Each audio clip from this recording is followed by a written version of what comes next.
आज हम आपके लिए बनाने जा रहे हैं एक देसी खुशबूदार और मज़ेदार सूजी का हलवा। इस वीडियो में आप देखेंगे 1.5 किलो सूजी से बिल्कुल हलवाई मार्केट जैसा हलवा घर पर कैसे बनता है आसान तरीके से। हम आपको बताएंगे सही घी की मिकदार, चीनी का दुरुस्त चास और वो ख़ास तरीका जिससे हलवा ना जलेगा ना गुठली बनेगी। आखिर तक वीडियो देखें और अगर रेसिपी पसंद आए तो चैनल को सब्सक्राइब करें, वीडियो को लाइक करें और ज़रूर कमेंट में बताएं कि आपको कैसा लगा। चलिए शुरू करते हैं। बिस्मिल्लाहिर्रहमानिर्रहीम। रहमान और रहम करने वाले अल्लाह के नाम से शुरू। ये मेरी दुआ है, अल्लाह पाक हमारे इस खाने में बरकत अता फरमाई, आमीन। सूजी 1.5 किलो, घी 1.5 किलो, चीनी 1.5 किलो, पानी 4 लीटर, इलायची पाउडर 4 से 3 अदद। सबसे पहले एक बड़े तसले में 4 लीटर पानी डालें, उसमें 1.5 किलो चीनी शामिल करें और चूल्हे पर दरमियानी आंच पर रखें। 3 से 4 अदद इलायची पाउडर शामिल करें। गफकीर चलाते रहें यहाँ तक कि चीनी मुकम्मल घुल जाए। जब हल्का सा उबाल आ जाए तो चूल्हा बंद कर दें और अब चास तैयार है।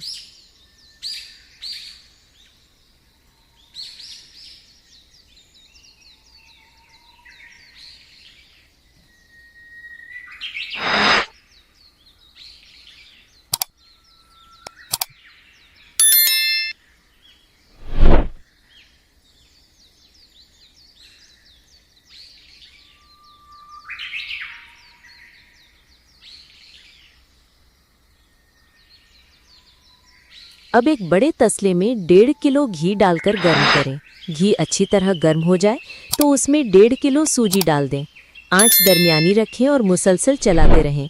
सूजी को उस वक्त तक भूनें जब तक वो हल्की सुनहरी न हो जाए और खुशबू आने लगे। ये मरहला तकरीबन 10 से 15 मिनट लेगा।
अब आंच हल्की करें और आहिस्ता आहिस्ता गरम चास सूजी में डालें। साथ साथ गफकीर चलाते रहें ताकि गुठली ना बने। आप देखेंगे सूजी फौरन चास जज्ब करेगी और गाढ़ी होने लगेगी। यहाँ सब्र रखें और मुसलसल मिक्स करते रहें। जब हलवा अच्छी तरह मिल जाए तो अगला मरहला शुरू करें।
अब इसमें डालें 200 ग्राम किशमिश और खोपरा बारीक बारीक काट लें। सब कुछ अच्छी तरह मिक्स करें और गरम गरम हलवा पेश करें। तो दोस्तों, ये था डीजी फूड किचन का मज़ेदार सूजी का हलवा। अगर आपको हमारी वीडियो पसंद आई तो लाइक करें, चैनल सब्सक्राइब करें और कमेंट में बताएं आपको रेसिपी कैसी लगी। अल्लाह हाफिज़, अगली वीडियो में मिलेंगे।